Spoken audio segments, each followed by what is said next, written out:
আসসালামু আলাইকুম। আশা করছি আল্লাহর রহমতে সবাই ভালো আছেন, সুস্থ আছেন। আমরাও আলহামদুলিল্লাহ ভালো আছি। বরাবরের মতো সবাইকে নতুন আরো একটি ভিডিও দেখার জন্য ওয়েলকাম জানাচ্ছি। আশা করছি ভিডিওটি আপনাদের ভালো লাগবে। আজকের ভিডিওটি একদম বিকালবেলা থেকে শুরু করেছি। গতকালকে যে বললাম যে বিকালবেলা আমার কাছে যে অরবড়াইগুলো ছিল সেগুলো আমি বিকালবেলা খেয়ে ফেলবো। তো এই যে বিকালবেলা লবণ দিয়ে মাখিয়ে নিয়েছিলাম। আর ঘূর্ণিঝড় হবার পরের ২ দিন এখানকার ওয়েদার খুব ঠান্ডা ঠান্ডা ছিল। এজন্য এই যে আমার মেয়েকে ঠান্ডা জামাকাপড় পরিয়ে দিয়েছে আর বাইরে অনেক বাতাস হচ্ছিল। তো বিকালবেলা একটু ও ওর বাবার সাথে বাইরে যাবে। এজন্য ওকে ফুল হাতা জামা পরিয়ে দিয়েছি যেন ঠান্ডা না লাগে। আর আজকে আমরা বাবার বাড়িতে চলে যাব একদম ঈদ করার জন্য। ঈদ আসতে তো এখনও অনেকটাই দেরি আছে, তো এবার ঈদের অনেকটা আগেই যাচ্ছি বাবার বাড়িতে।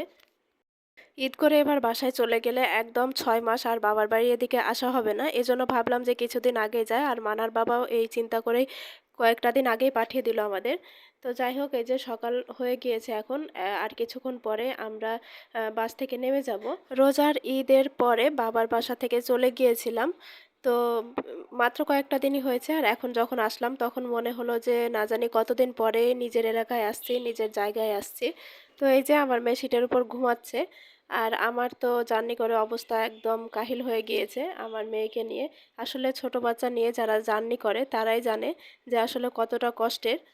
তো এরপর আমরা বাসায় চলে এসেছি। এরপর সকালবেলা নাস্তা করেছি, আম্মা রুটি বানিয়েছিল, তো রুটি দিয়ে নাস্তা করে নিয়েছি সকালের নাস্তা।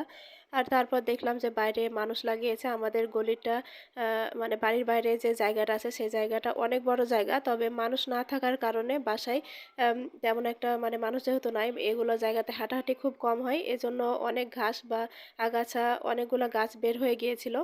তো সেগুলো পরিষ্কার করে নিচ্ছিল। সামনে যেহেতু কুরবানি ঈদ আসছে, আর কুরবানি ঈদে আমাদের গলিতে গরু বা খাসি জবাই করা হয়। আর এর মধ্যে আমার মেয়ে একটু ঘুমিয়েছিল, সেই ফাঁকে আমি ওর হাতে একটু মেহেদি দিয়েছিলাম। তো মেহেদির ডিজাইনটা কেমন হয়েছে কমেন্ট করে জানাবেন। আসলে বাসায় থাকলে তেমন একটা সময় পাই না, বাচ্চা নিয়ে একা রান্না করা, খাওয়া দাওয়া, তারপর ঘরবাড়ি গুছানো বা পরিষ্কার রাখা অনেক কষ্ট হয়ে যায়। আর মায়ের বাড়িতে আসলে তো এসব কোনো কাজই করতে হয় না, শুধু রিল্যাক্সে বসে থাকি আর খাই। তো কোনো কাজ কাম পায় না, এজন্য ভাবলাম যে মেয়ের হাতে একটু মেহেদি দিয়ে দিই। আর এই যে এরপর দুপুর হয়ে গিয়েছিল, তো আজকে দুপুরের খাবারে আমার আম্মা আমার জন্য পছন্দের খাবারগুলো রান্না করেছিলেন। তো আজকে মাছ রান্না করেছিল, আর রান্না করেছিল হলো মিক্সড সবজি। আমার হাতের এই সবজিটা আমি বরাবরই খুব বেশি মিস করি আর খুবই পছন্দ করি।